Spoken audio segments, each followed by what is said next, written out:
Good evening and welcome to Club Corner. I'm your host, Braden Ingram, and another edition of Finals Club Corner. It's a great night out here at Forest Hill, and I'm joined by Michael Cardamone. Welcome, Michael. Thanks, boys. Very nice to have you, and I tell you what, you must be pumped. A couple of weeks ago, you weren't even, finals were maybe looked a bit far away. At around 16 or 17, was there that feeling that the season may have been, looking like a bit of a letdown in the end? Yeah, it was. I think it was against Sylvan, actually. About round 16, we lost, and we thought it's going to be hard to make finals. And we've turned it around. We've won 6 in a row since then, so it's been really good. How did you turn it around?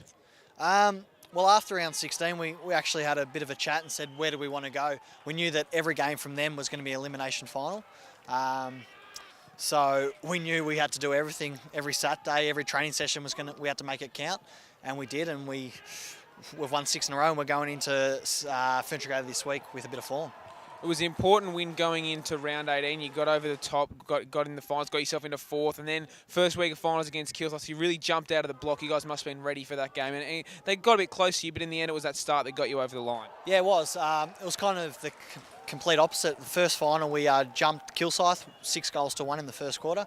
By about three-quarter time, we were about 6-7 goals up. So they did kick the last 3 goals of the game, but I think we did enough early to, get on top of them. And you mentioned that complete opposite, then you come out and you get 8 goals to 2 kicked on you in the first quarter against Sylvan. And what happened there? Yeah, we didn't come to play. Early, they just jumped us. Their bigger bodies hit us hard.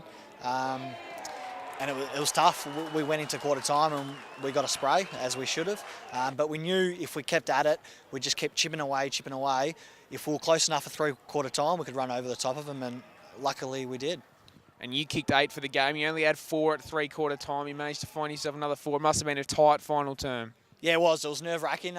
We didn't hit the lead till about the 26-minute mark, so they were up all day.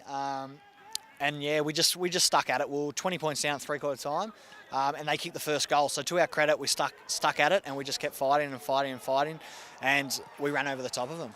You've kicked just over 50 goals for the season, but in 2 games in the finals, you've kicked 13. Where's this come from, mate? I'm not sure. I think the midfield getting it in quick helps a bit. Big grounds at Ringwood really suit me. Just use me fitness a bit. So, mate, it's a team effort, and I don't care if I don't get a kick. As long as we win this week, I'll be happy. And you mentioned Jubilee Park. You played your first 2 finals there, whereas Furniture Gully, they played their first 2 finals at Walker Park, which is where this preliminary final is. How much of an impact is that going to have? Well, looking at this ground, I think Mitcham's probably a little bit bigger than this. So we know the ground. Our 2s played there on Sunday, so we went out and had a look at that.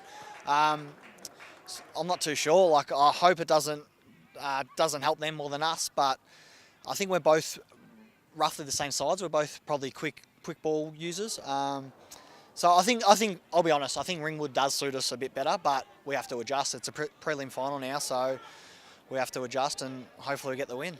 And it was earlier on in the season where you played Fentrigate Gully. You went down by 50 points. What is it you learned from that game, if you can remember back that far, and what do you need to improve on from that performance? It's a good question. I think we played them about round 4, so it was a long time ago. We didn't have Mark Shoulders and Ryan Clark. Hopefully, they'll both be playing this week. So our squad's completely different. I looked at the team before, and I think there was 10 or 11 players that could be different for this week. So I think both teams won't be really worried about what happened in round 4. I think we've got to do our homework, and as will they. So come Saturday, I think it'll be a different ball game.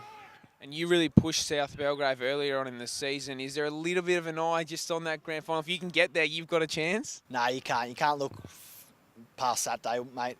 Fentrigate Gully have been a great side all year. They've been the second best side, so they're going to be hard to beat. Well, that's the right answer, mate. Keeping your coach and your team happy. Well done. It's going to be a great game this weekend. Get out to Walker Park. It's going to be a great one. Good luck. Thanks, boys. Cheers. Cheers.